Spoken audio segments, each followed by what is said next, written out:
Another edition of Beat the Closing Number presented by TheLines.com. My name is Eli Hershkovich. You can follow me on Twitter at Eli Hershkovich. You can follow The Lines on Twitter at TheLinesUS and follow my co-host on Twitter at Nuwwarah as it's spelled on the screen. My voice is slowly but surely coming back. I know Mo is getting over a little bit of a cold and potentially some COVID going around in the fam. So hopefully his family won't disclose who feels better sometime soon.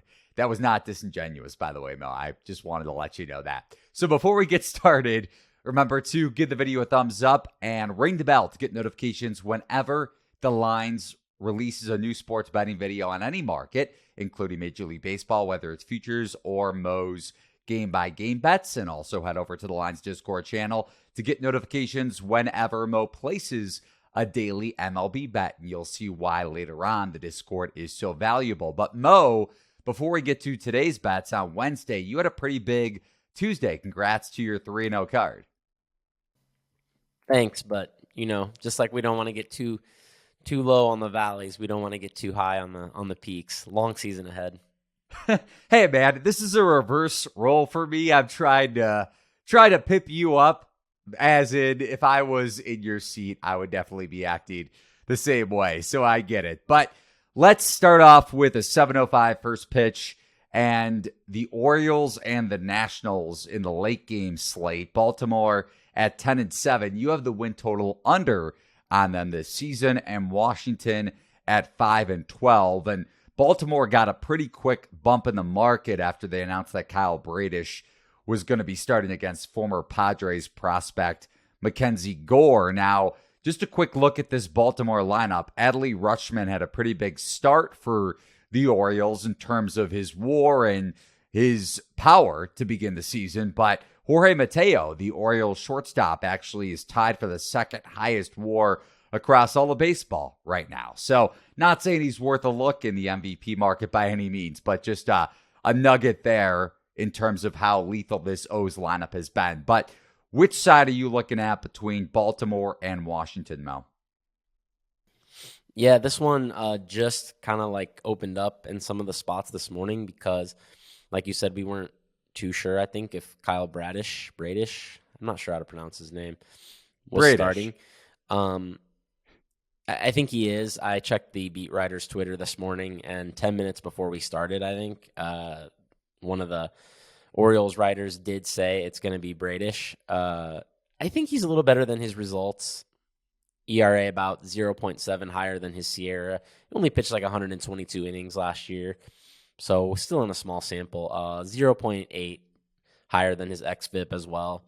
FIP not quite as strong, but I think Sierra and xFIP are maybe a little bit stronger than FIP when it comes to predicting future ERA out of a small sample, so I think Bradish is actually a decent pitcher, and sometimes in these spots I'm worried about short starts, but I don't think that's what's going to happen here.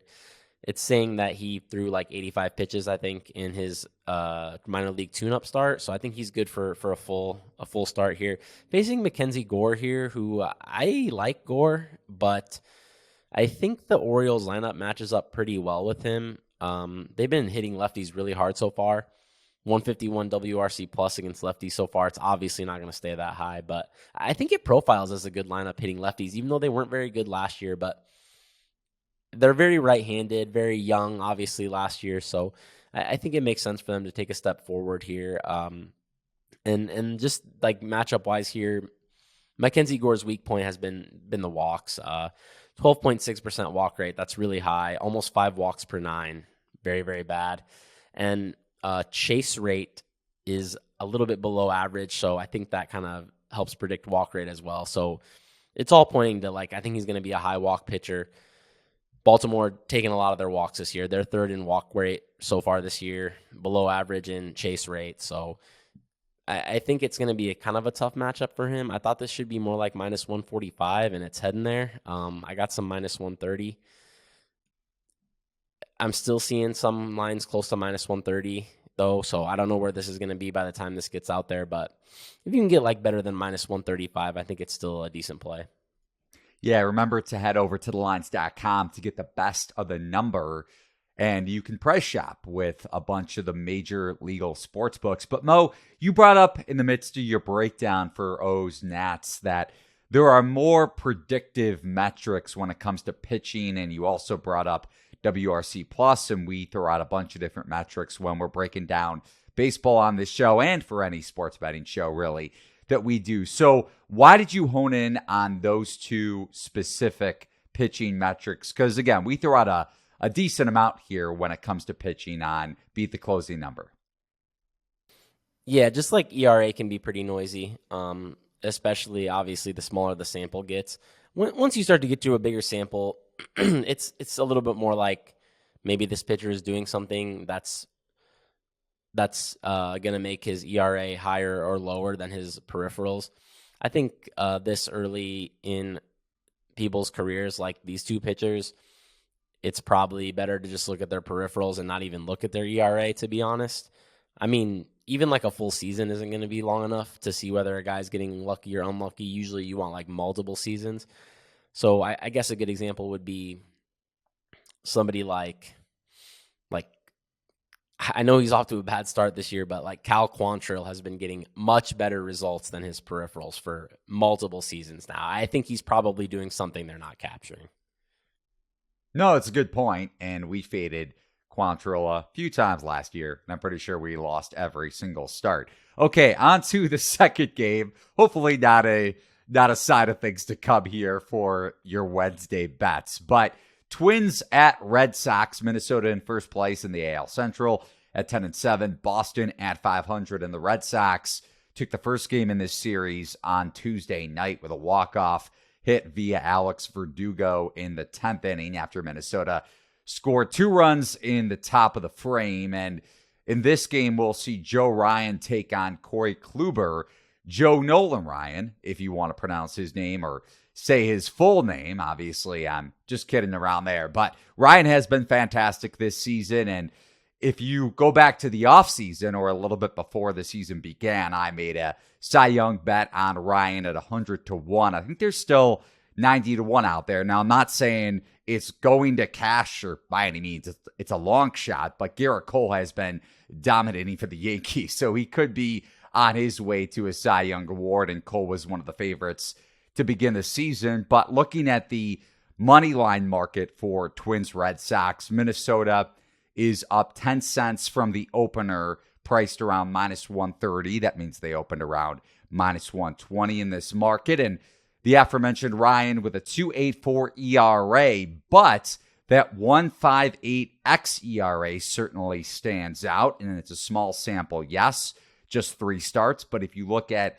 Joe Ryan's game-by-game stats, he's really only allowed or given up one big-time mash, which was Alvarez for the Astros going back to his second start, that grand slam that tied the game in the second inning. And then the Twins went on to win that game, but it allowed Houston to creep back in it. And that was really the only poor pitch of Joe Ryan's season. And his ability to add the sweeping slider along with the split changeup this year has made a big difference in his numbers and could definitely lead to bigger things to come. Again, not necessarily going to win Cy Young, but could definitely finish top 10, top 5 in the race. So I was pretty happy with the number I got in the offseason. And then Corey Kluber, who Joe Ryan will be facing off against with a 6.92 ERA in 3 starts, and his velo is down nearly a full point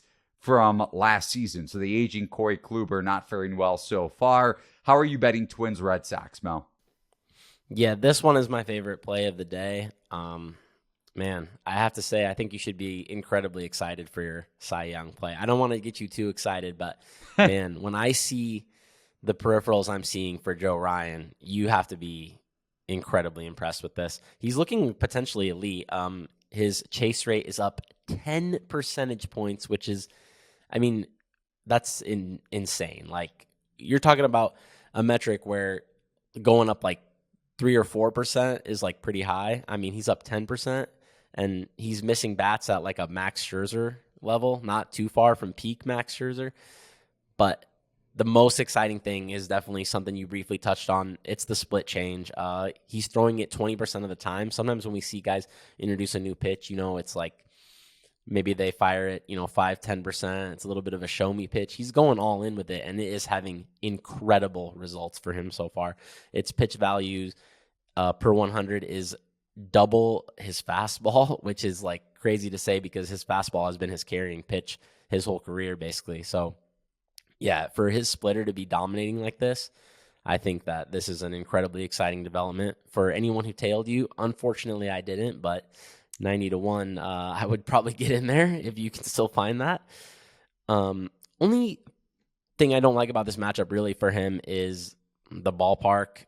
He's like super, super heavy fly baller. I think like 28% or something career ground ball rate. And that's obviously like not a great thing in Fenway, specifically because a lot of more fly balls turn into hits there than other places. But other than that, this looks pretty good for him. So, other side of it, it's like you said, man, Corey Kluber. It does not bring me any pleasure to say this, but I think he's done.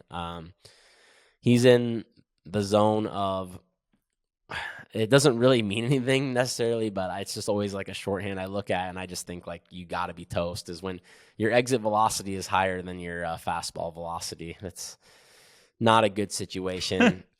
He can still miss bats because of his secondaries, but I don't even think like what you said honestly tells the whole tale because, like you said, his fastball is down a tick from last year, but you can go from like 93 to 92 and still be fine, right? But this is but it's in the high 80s. Yeah, 89 to 88. I mean, this is like he's verging on throwing BP with his fastball, and you can see that in his zone rate. He can't throw it in the zone anymore. So when you can't throw your fastball for strikes, it's just a brutal situation, and I think he's done at 36.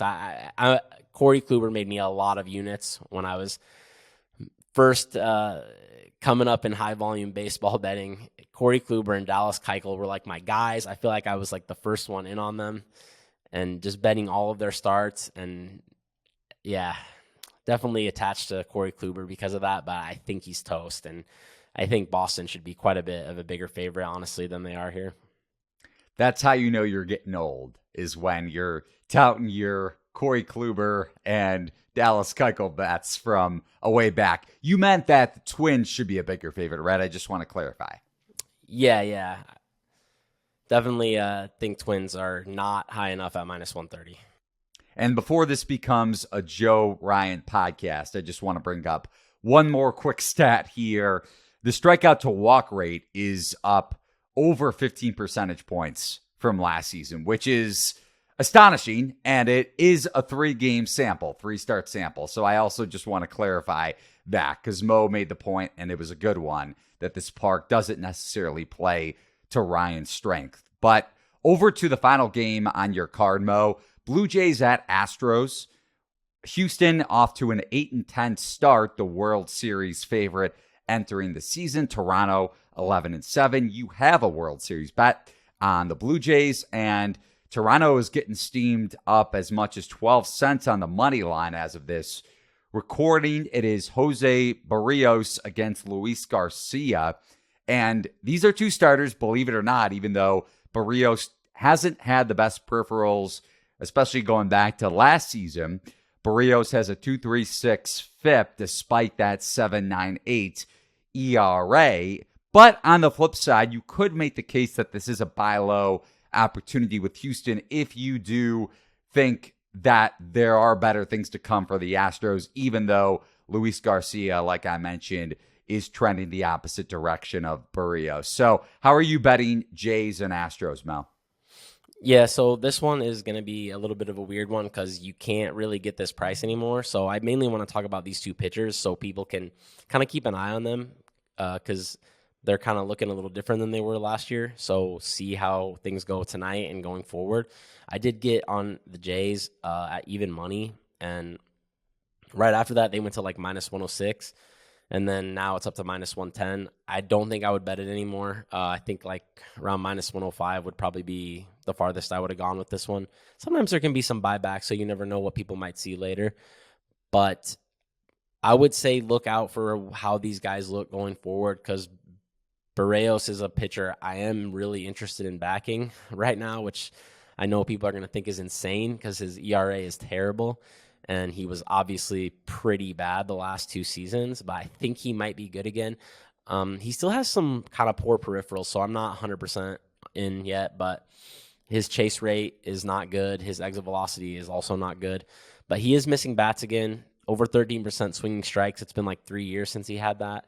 And he's basically getting dragged down. His BABIP is really high, 419, and absolutely insane left on base percent of 34%. So unless he's like tipping pitches out of the stretch or something, I just don't see how that's anything even close to that. That's like half of what the average is, I think. So his ERA is getting nuked by these numbers, and they're just not going to continue. But we'll see if he keeps pitching well, but he's definitely pitching well so far. And on the other side, Luis Garcia, his fastball velocity is down 1.2 miles per hour. So I'm a little worried about him right now. It's a bad combination of too many walks and a high fly ball rate. These are really flammable things to have go together for obvious reasons. If you're going to walk people, you at least want to get ground balls because then you'll get some DPs and get some lead runners and stuff like that. When you're walking guys and you're allowing a lot of fly balls, very, very tough combination to overcome. And especially tonight, I think very tough matchup facing a high power lineup in Astros Park, which is obviously very good for especially right-handed power, which the Jays have the Jays have a ton of. So I don't think it's a good situation for him tonight. And I think the market obviously thinks so as well, since it's hammering the Jays pretty hard. I think they were plus this morning for sure. So yeah, a lot of Jays money coming in, but I would just keep an eye on these two guys going forward and see if they can keep looking like they have so far, because I don't think the market's going to be super excited to bet on Barrios.